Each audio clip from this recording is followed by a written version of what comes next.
నంద్యాల జిల్లా పోతిరెడ్డిపాడుకు 6 జిల్లాల వైసీపీ నాయకులు రైతులు తరలిరానున్నారు. ఈ నేపథ్యంలో చలో పోతిరెడ్డిపాడును విజయవంతం చేయాలని మాజీ ఎమ్మెల్యే శిల్పా చక్రపాణి రెడ్డి పిలుపునిచ్చారు. తెలంగాణ కాంగ్రెస్ ప్రభుత్వంతో చంద్రబాబు కుమ్మక్కయ్యారని ఆరోపించారు.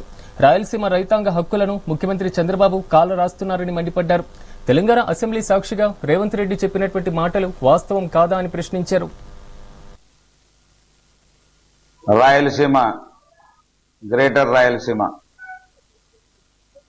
6 జిల్లాలకు సంబంధించి రైతాంగము, రైతు సోదరులు, అదేవిధంగా 6 జిల్లాలకు సంబంధించినటువంటి నాయకులు, వివిధ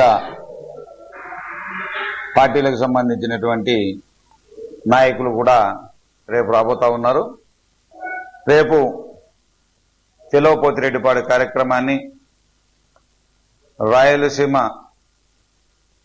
రైతాంగ హక్కుల కోసం రేపు పోరాటాన్ని మొదలు పెడతా ఉన్నాం. ఇది ఆరంభం మాత్రమే.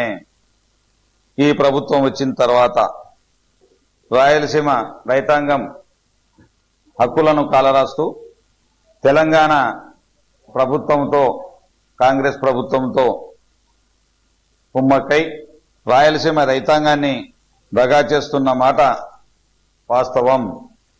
రాయలసీమ, గ్రేటర్ రాయలసీమ